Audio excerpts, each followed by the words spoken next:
Bonjour mesdames et messieurs. Alors l'introduction c'est déjà tout ce que je veux dire en français parce que j'ai tellement pas l'habitude de parler français depuis longtemps. I hope you excuse that I will present this talk in English even if I'm Swiss and learned French in school and everything. So welcome to my talk about getting back in control of your SQL. About myself, I'm Lukas. I'm the founder and CEO at JDBC, a small company in Zurich, Switzerland. I'm a Java champion since recently, and I'm on the Java user group Switzerland board, where we organize a lot of community events as well. I'm very much involved in the Java SQL ecosystem. We also provide SQL consultancy to Java shops, which are more deeply getting into the SQL topic. I personally believe that SQL is a device whose mystery is only exceeded by its power. Now, who has attended my previous SQL talk 2 hours ago? Some of you. I hope you excuse that some of the jokes are copy-pasted in here. Not too many, of course, but you laughed hard in the last talk, so you won't forget this talk either. So let's talk about SQL. What is SQL and why is SQL so powerful? I have a picture for you to tell you how powerful SQL is. This is my reaction when I forget the where clause on my delete statement, right? With autocommit active. Who has had this happen to you before? Yeah, I see some hands. It happened to me as well. I thought I had a slide on the next slide here explaining how to solve this problem. If you're using Oracle, unfortunately, I don't have the slide in this presentation. If you're using Oracle, you can just use flashback query. You can query as the table was 1 hour ago and insert all your data back into your table, and no one will have noticed, right? Probably.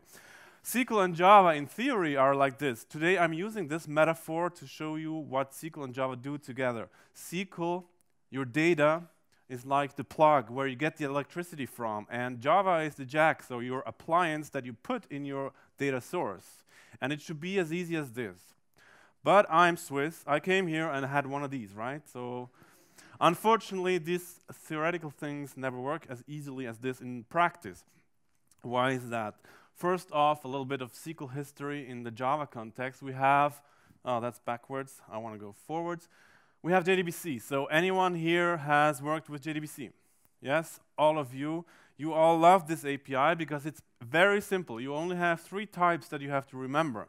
You know, when you work with other APIs, you have to remember dozens of types. JDBC only has 3 important types. The connection, that is where your transaction is.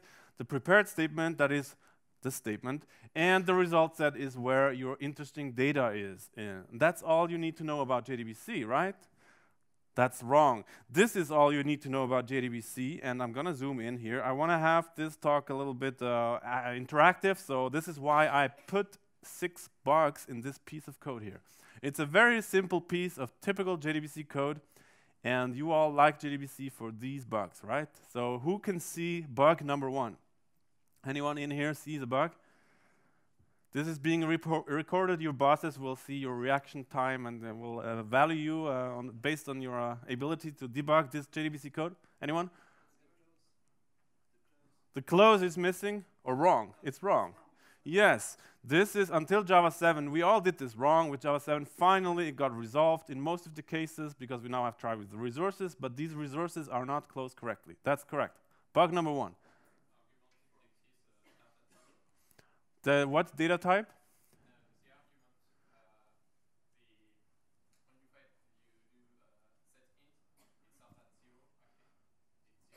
No, it's 1. SQL is 1 based.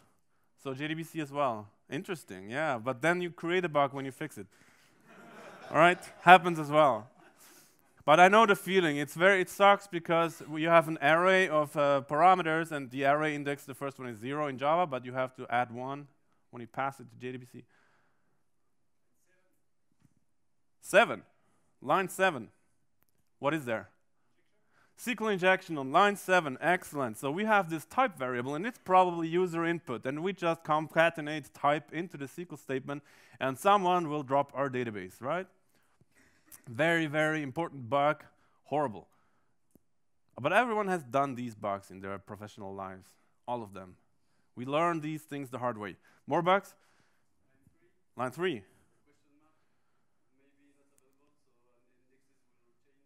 Excellent. On line 3, if isAccount is true, we have a question mark. We have a bind variable. This bind variable is not there if isAccount is false. So we will have a bug because between lines 8 and 10, we don't distinguish this case. So the bind variables shift, and we forgot that. That really sucks. JDB sucks. Well, it's a great API for low-level stuff, but it sucks for these things because you always have to remember all of these things. More bugs? Line 14. Wonderful. Few people notice this. You have a very sharp eye. On line 14, we have a text column, but we actually renamed that text column to txt, and now it's no longer available. We notice in production, obviously, because we don't integration test. So this is a very important bug. In JDBC, everything is string-based, and nothing type checks these things. Wonderful. Hey, you're the best audience I've ever had.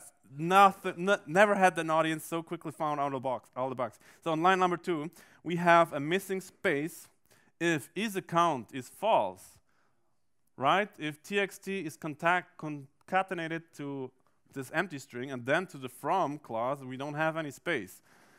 So we would have to concatenate a single space there, or even better, add a space before from. Right, that's 5 bugs already. So the 6th one, you probably don't know. I've hardly ever seen an audience know this one. I'm going to resolve it. The 6th bug is on line number 15, where we use the CLOB more or less. So I can't show the comments and the bugs at the same time on the 16:9 resolution. But on line number 15, we have used the CLOB. Obviously, okay, the int cast is unsafe, but we can deal with it. We know the domain is correct. But the CLOB is a resource.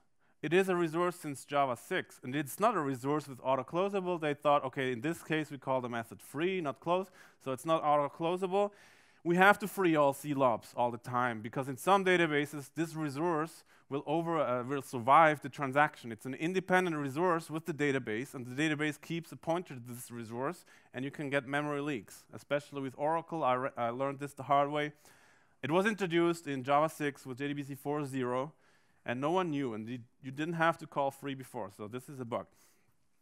6 bugs, probably there are more bugs in this code, but these are the 6 most important ones. And when I go back to the electricity metaphor, this is what people feel when they work with JDBC. They work with very low level, and they always plug these cables, and it doesn't feel nice. It feels great for static SQL, for single statements, it's okay. It's a very basic, simple API. Everyone understands it. But once you go deeply into SQL integration, JDBC is not a good tool. I think most of you agree with that. Then came along EJB2, and the idea behind all of these technologies, first off, who worked with EJB2?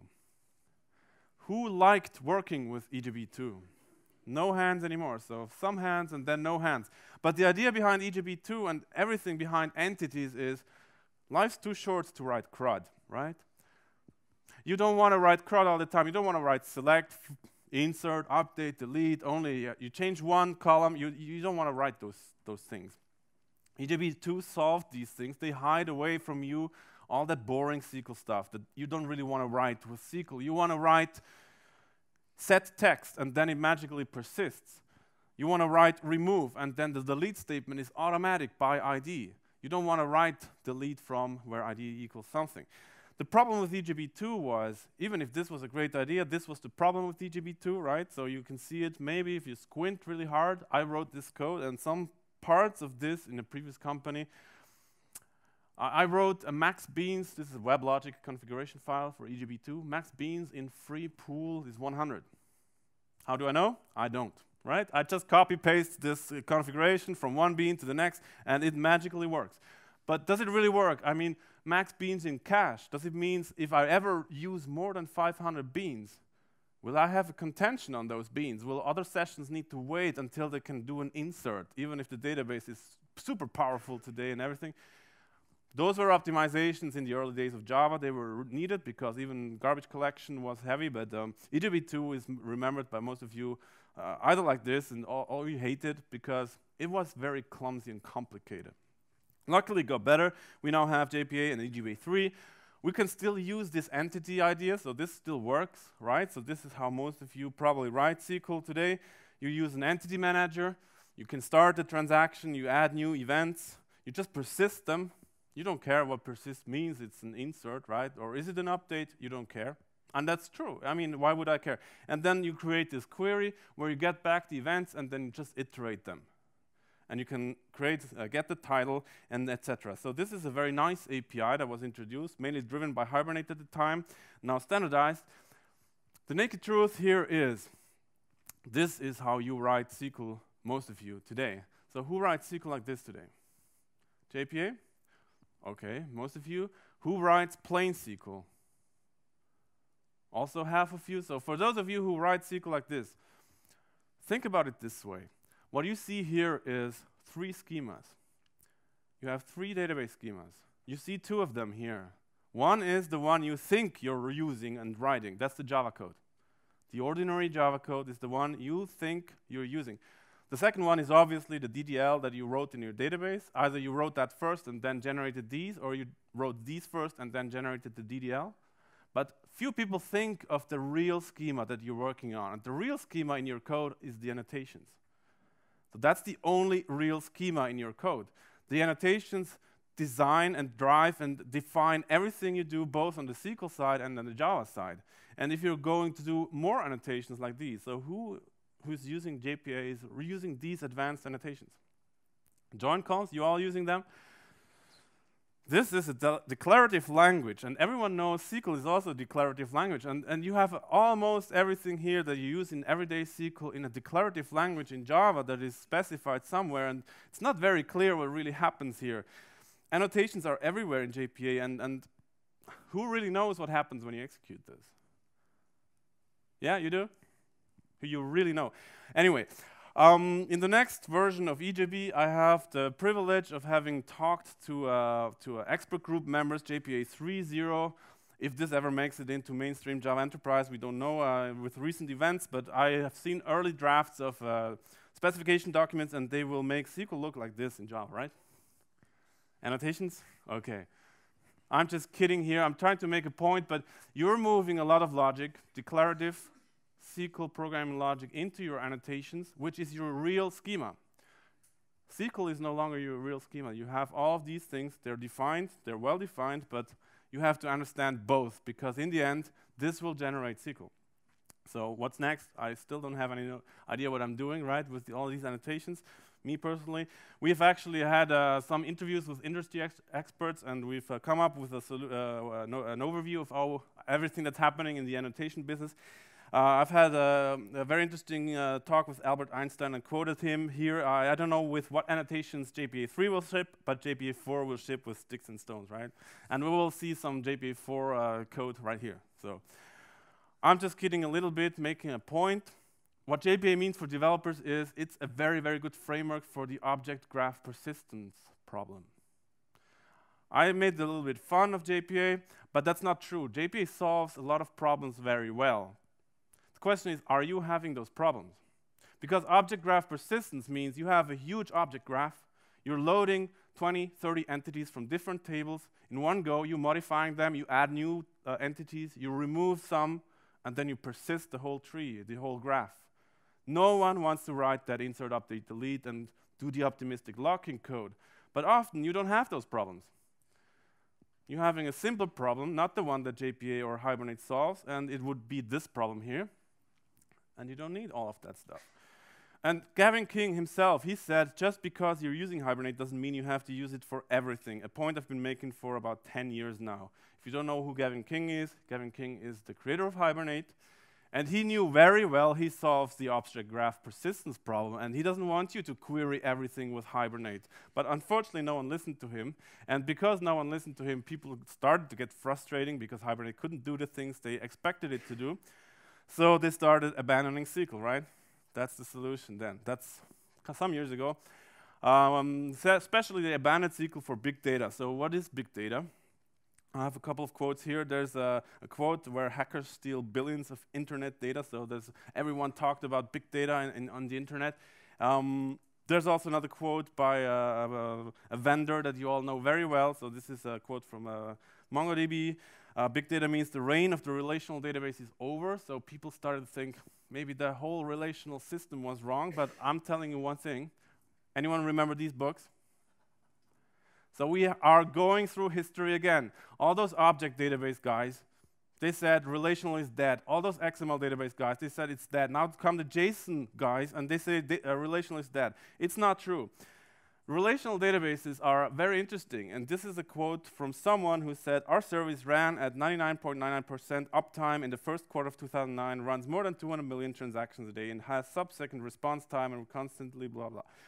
So this is quite impressive, and it was 2009. This company now has grown very, very, very much bigger. So they have a lot of data, transactional data, and who said this? This was Marc Benioff from Salesforce. Marc more or less invented the cloud. Salesforce was one of the first companies, at least he was the guy that is now associated with the cloud invention. He was one of the first companies that put everything on the cloud. He realized that Siebel, their competitor at the time, they had you install huge software and it was very complicated. They just did all the infrastructure work for you, and you have that whole sales platform on the cloud, in the internet. You don't have to do anything, you just run it. And that means the database behind this system is huge. They have all the users in the world in their system, not on their individual premises. And he's talking about an Oracle database. Now, obviously, Marc he used to work for Oracle, and he's close friends with Larry Ellison, so it's not an Oracle branding here. You can do it with other databases as well, but the point I'm making is SQL is an extremely, extremely strong technology. Relational databases can handle so much. As another example here, there's someone who runs this 300 terabyte data files for production DBs in total. The other database, the logging database, has 140 terabytes. And it's also a kind of old quote. I should update these. They have a lot of data. Who is this? They're talking also about Oracle. So this is the CERN, Large Hadron Collider, collecting huge amounts of data. They turn off logging for some things. They don't need ACID. You can do it with most databases. You can turn off logging, and then you have a much faster insertion in your database. Obviously, this is a very expensive solution. It's always about price as well, but the point I'm trying to make here, you can use SQL. One more example before I get to the real point here today is this database here. We've heard it in a talk yesterday. Some of you might have visited the talk by Stack Overflow. This is on Stack Exchange/performance. They present their numbers where they present the fact that they have so many queries per day, 340 million queries per day, and they have 384 gigabytes of RAM.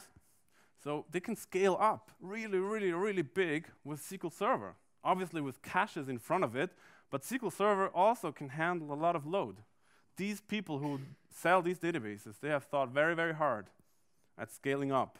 And scaling up is possible for a long time. You can add memory, it's very cheap these days. So the NoSQL point I'm trying to make here is, should you use NoSQL? Okay, I'm kind of beating a dead horse these days. About a couple of years ago, this was still much more of a topic. If you're using NoSQL instead of SQL, you're giving up on a lot of things, which might be okay in your situation, but in a lot of situations, it's not okay. One thing I want to stress here is, when you're using one of these technologies, you're also not really helping your operations team. So who in here is the developer? All of you. Who in here is ops people? Yes, you are? So you probably, have you ever seen this? The situation, because first off, operations have a lot of tools with Oracle or SQL Server, management tools, database administration tools, monitoring tools, everything. These NoSQL databases, they do have those as well, but they're not as mature yet. So they're growing, they're adding new features, but SQL is a very old and well-known technology. This is why operations teams, and that's where the money is, right? So you as a developer, your costs are 10 times less than operations costs. You can see that in the license. When you have an Oracle OTN license, you get Oracle for free as a developer because Oracle doesn't want to make money from you, but they want to make money from the customers. So another aspect is operations teams, like for instance, a business analyst, they know SQL. They can select something from customers. Do we have these data?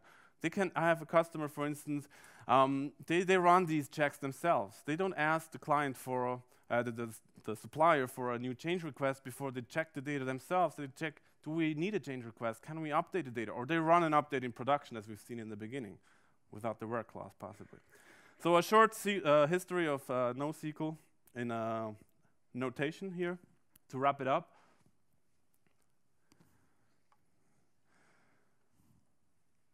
All right, this was seen at the O'Reilly StrataConf, a big data conference, which Mark Madsen came to the conclusion that SQL is also a good technology for NoSQL database. So if you really want to understand the difference, NoSQL isn't about the query language, it's about the storage system and the distribution of the data and these things. The query language SQL is actually extremely useful also for these people. So SQL on Hadoop was a big topic at that time.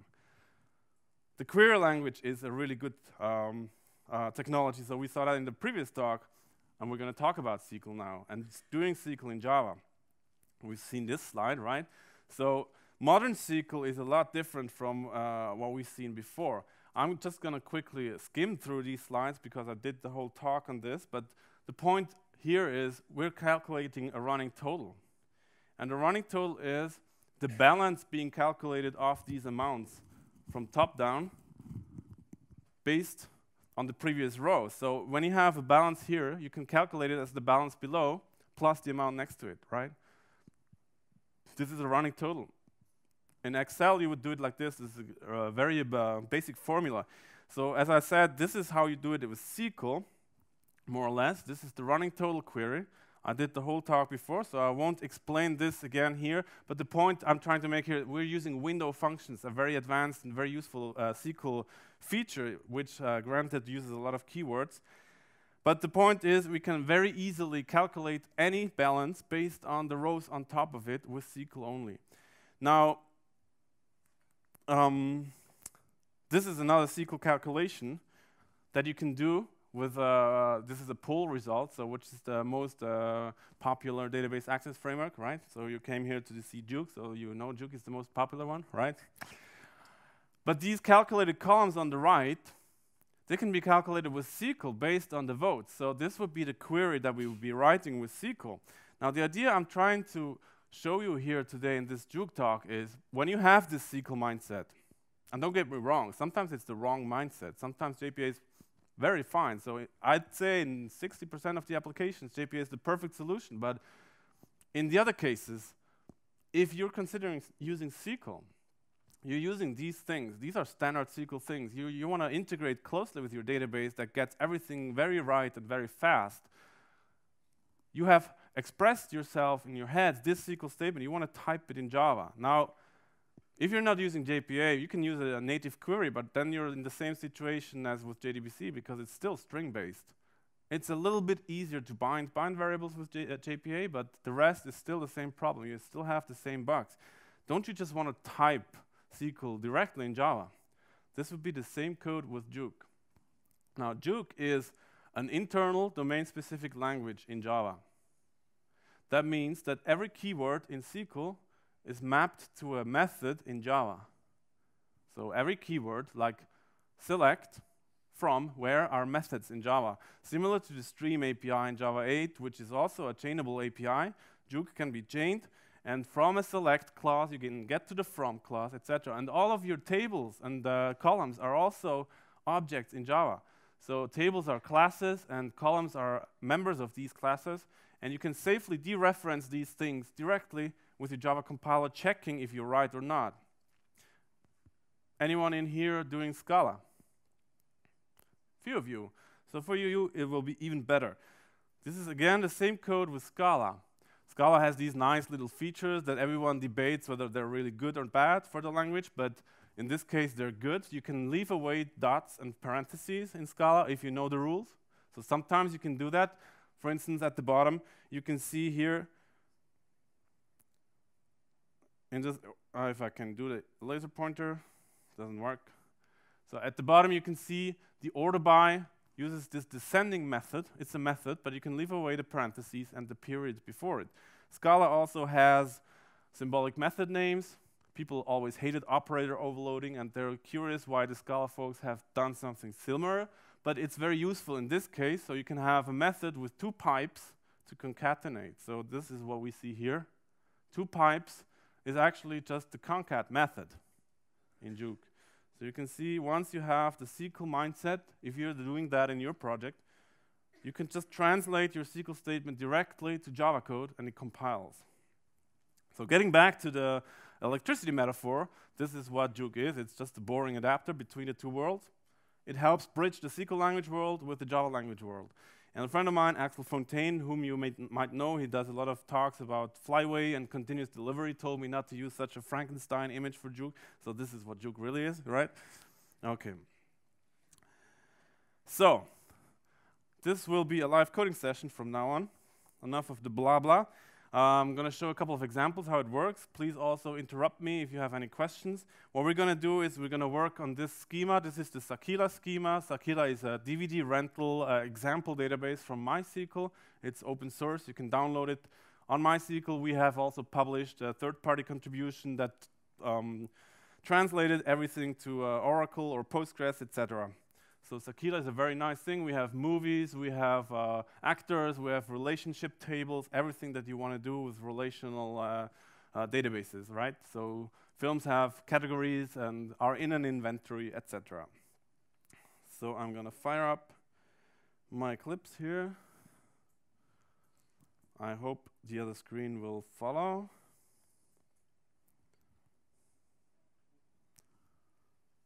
Size is good for everyone. Now I'm using Eclipse for historic reason, don't judge me. These things work with any type of ID. You can use NetBeans or IntelliJ, it doesn't matter. The idea I'm going to show here is that we have this diesel object.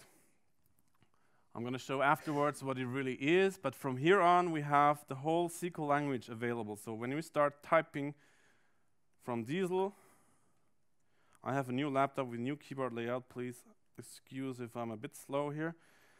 Now I do auto completion. I have all these select methods, right? I have all the insert methods directly on the diesel. And I can start typing any SQL statement. So for instance, just to show what it does, select one and then fetch the result. And when I execute this, and I'm using here JUnit to execute stuff, unfortunately we still need these primitive tools to execute small snippets of code. I wish I had a REPL, but this is the best I can do right now. When we execute this, this is what's happening behind the scenes. So I do this select one from dual. So I'm using here Oracle in the example, but it works with 21 databases. jOOQ works with 21 databases, so it adds the from dual clause for you because select one is not possible directly with Oracle. So this is the query. This is debug log output by default. Because by default, when you start up a new project, you want to have these things in the debug log. So you want to know what's going on, what you're querying, really. It's always very, very important to see what you're querying. So the jOOQ query should be exactly the same thing as the SQL query. You can just copy-paste this one here that has the inline bind variables and paste it in your SQL developer and try again there. And what's also very nice here is that the result set, the first 5 records of the result set are also debug logged. So you can immediately see what's going on when you're starting developing.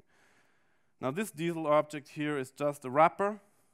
When I go inside of it, I'm using a data source. I can also use a JDBC connection. jOOQ is not opinionated about how you handle transactions or connections. So you can just pass it anything. Transaction management is your business. If you're using Spring or Java Enterprise Edition or whatever you're using, transactions is your business. It just does type-safe SQL for you. Like JDBC, but type-safe. So here we're using a data source. We're telling jOOQ that it's using Oracle. And we have a couple of settings here that influence how the SQL is generated. Some stylistic stuff, like if names are upper or lowercase. These are the things that we can discuss for hours, right? What's better? And whether you need the schema to be rendered, etc. So this is what this diesel thing does. And that was the shortest introduction. Now we're going to query a little bit more. I'm just going to delete this again. We want to write this query above. So we want to find the actors with most films. So which actor has the most films in our database? And we will do that very easily with this SQL query. So this is one thing, how we would do it. We would order by the number of films for each actor and then limit by 1. That's one solution. We can do other queries, of course. But I'm just showing how to write the same query here. I'm just typing actor, and then I have first name. Yeah, why can't I just type actor? The reason for this is I static imported here all the tables, right? So you see all these tables are static imported. What are these tables? They're part of an artifact that is generated by a code generator. So there is a code generator with jOOQ that reverse engineers your live database schema or your development database schema and generates all these artifacts. So here we have the actor table. So that's just an ordinary member of type actor. And when we see what that type actor is, it's just another class which has these columns here. And each of the columns has a data type associated with it. So you have all the information as in the database, as if you were typing something in SQL Developer and you do autocompletion, you have the same thing now in Java.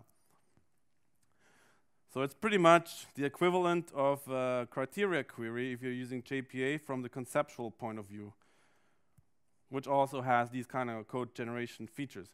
So now I'm continuing to type. I need to take the last name of the actor. I'm just selecting the actors first. So I type from actor, and you see there's always overloaded methods for each and every clause. And I now run fetch. This fetch would return a result. We're not working with the result right now. We're just using the debug log output to see that everything is working fine. So when I execute this query with jQuery, I can just trivially see that I have here this very trivial query, select from actor, and that's the result. The first 5 records are displayed, the rest is truncated in the debug log output. Okay, so now I do this join. I want to have the number of films per actor, so I need to join the association table. Now in JPA you would probably just count the length of the list, and then you have an n+1 problem if you're not aware of what's going on behind the scene. Here you actually express the join, so that's the difference in mindset. When you do JPA, you're always working on the entities. Here you denormalize stuff. It's good to denormalize your tables for these kind of queries, right? If you're in the SQL mindset. Now we have a compilation error here.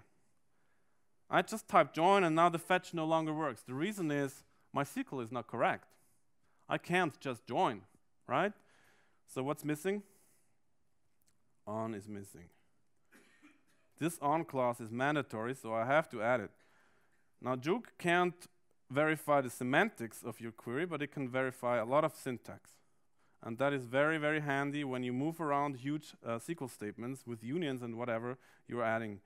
So I add another actor ID here, and now it compiles again. Now I have joined the film actor association table with the actor table. I add another group by here. So this is Oracle. I have to repeat all the columns in the group by clause that I want to select. And now I add the count. How does count work? I just type count, and that's it. Count is a function, a static function here. Great, I don't have the sources on this computer. That's a bit embarrassing. So I'm just showing the outline. There are a lot of functions here, and everything that is available in the SQL language as a function is also available in this diesel type. So you have count, every, all sorts of things, percent rank, lead lag, all the window functions that we've seen in the other talk, and a lot of other functions in this count and this diesel class. Everything that's possible in SQL should be possible in jOOQ as well. So now we order by the count descendingly, and we limit by 1 because we only want to have the actor with the most movies, right? So when we execute this query, we get this complex query right here because Oracle up until 12c didn't have limit, right? So one of the ideas is in jOOQ, you write this code and it will run on any database. If you run this on MySQL, it will generate limit 1. On Postgres, it will generate limit 1.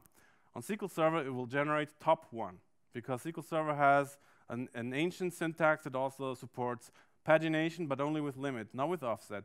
In modern versions of SQL Server, there's offset so many rows, limit, no fetch the next so many rows only. Here we're using Oracle, and we're using this tedious row num filtering, so we have nested selects. Some of you have already done this in your code. Who has ever paginated with Oracle with a lot of joy, so you know how tedious it is to get this right. So this is a very simple query. The idea is you want to think in SQL and you want to think in standard SQL. You don't want to think in vendor-specific specialties that these vendors only implemented to keep you locked into them.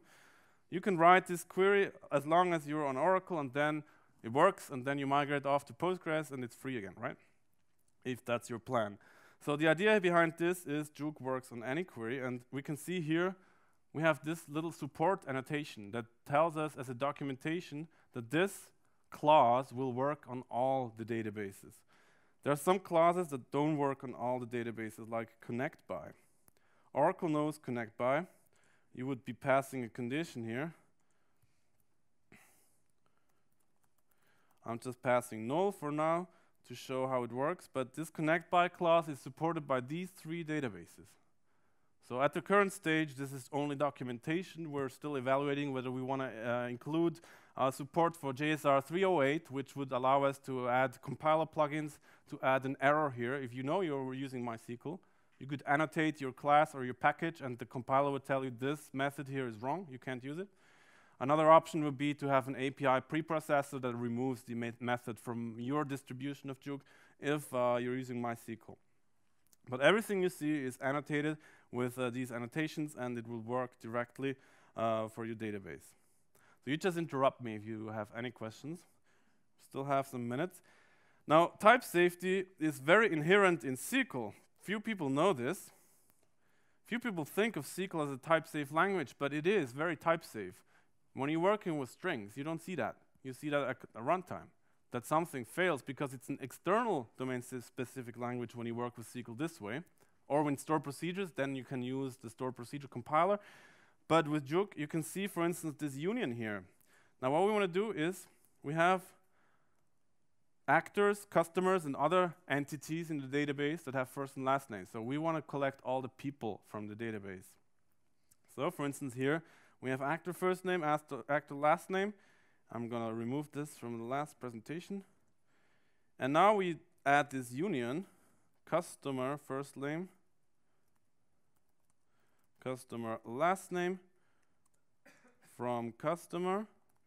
I'm going to skip staff, and now it compiles. What happens if I forget the last name? And now imagine your real code will not be this simple. You have a union across several screens, and suddenly you add one column in the first subselect. Should this still compile? No, because it's wrong SQL. And here we see it doesn't compile anymore, because this union here knows whatever happens to be passed afterwards needs to select 2 columns, right? The Java compiler can verify this because everything is done with generics. The type of this is a bit unreadable, but it is behind the scenes. You don't even see it. You're just using this internal domain-specific language to create records to string types. So jOOQ knows there are 2 records, and they have to be of type string. So if you add last update here, which is of type timestamp, this will also not compile. You can't just have a column that is string in the first subselect and a column that is timestamp in the second one. You can do that in MySQL because MySQL coerces stuff, but that is only a source of pain and suffering. You want this to fail in your compiler because usually that's a mistake. And very rarely, if you know what you're doing, you can cast this thing back to string, which will, in the database, cast the thing to varchar, and then it's correct because you know what you're doing, right? So I still have some more time before I get to the conclusion.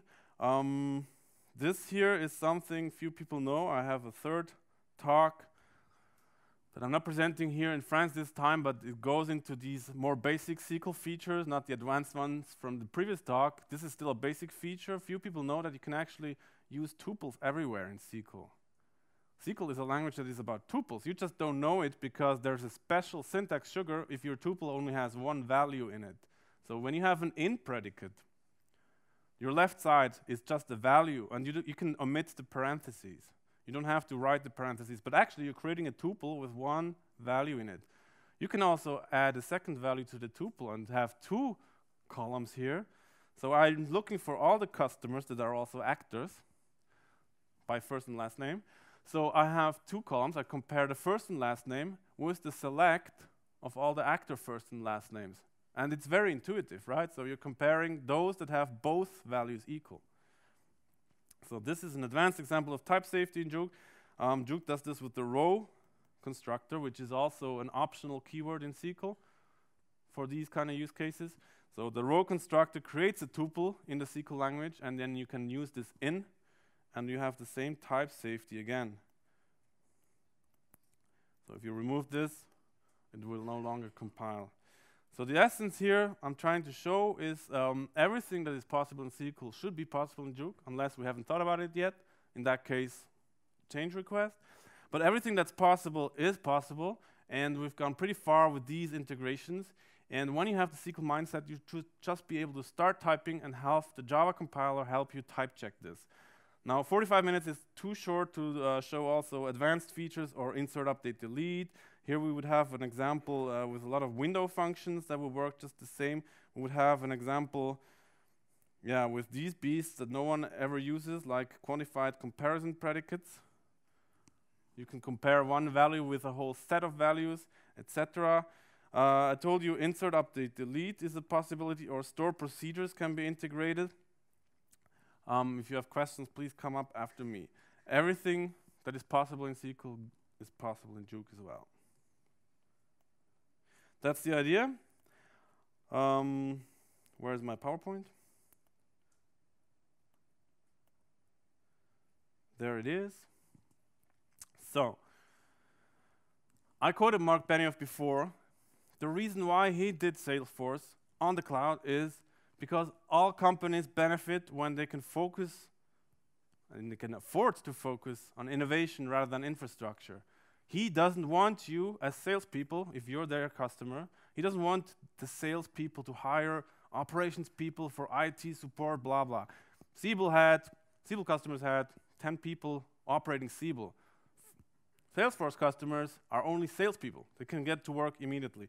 The same idea is behind jOOQ. You don't want to do all that JDBC and low-level database integration stuff. You want to write SQL. You're SQL experts. You want to write SQL without thinking about the really boring stuff that SQL brings with it when you work with JDBC. This is just a short list of what jOOQ does. I just want to focus on the first point. It is database first. So if that's not your mindset, then jOOQ is a very bad choice for you. JPA is a good choice if you're working Java first.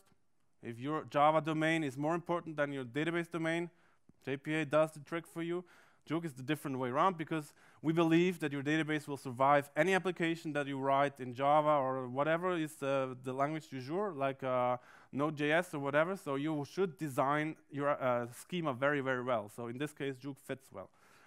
I'm always asked for book recommendations. I have two here that I really like. So this one, both have a jOOQ discount code.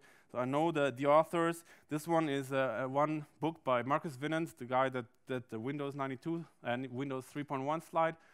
He's also the guy behind Use the Index Look. It is very, very cheap, only 10 euro. With the discount code, it's only 9 euro when you buy the PDF.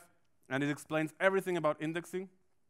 So most developers don't need to learn DBA stuff. You don't need to learn what is contention on a sequence in production when you have tons of inserts. That's all DBA stuff. But if you know indexing very well, and this book explains it very simply, then you know everything you need to know about SQL performance. Another book about JDBC, JPA, and soon also jOOQ performance is by Vlad Mihalcha. Some of you might have heard the talk from him yesterday. It's a book in the making. These slides will be online, so you can copy-paste the URL to the discount code. I really recommend the book as well. He has done a lot of effort into investigating how connection, pooling, and everything works and how to optimize that. How jOOQ works, it's open source with Apache license for open source databases. It has a commercial license for commercial databases. That's how we operate. We contribute jOOQ back to the community for those people who are completely in the open source ecosystem. And that's it from my side. We have a lot of knowledge. If you like this talk or the previous talk, a lot of knowledge is on the jOOQ blog, where we post a lot of background information on SQL. You can learn a lot of things by knowing the little details how SQL works on various databases. We also blog a lot about Java because we go really rough at the edges of the Java language. We have also discovered a couple of bugs in the Java compiler. And unfortunately, in the specification as well, sometimes that I have to do with complex overloading and generics, just stuff that no one else does. It's completely crazy when you look behind the scenes. The Twitter account of jOOQ does a lot of posting about Java in general, not just about jOOQ. And if you like my humor, there's my own Twitter account. And please sign up to our newsletter. I'm open for questions, but my time runs out, so questions, please, after the show. Thank you very much.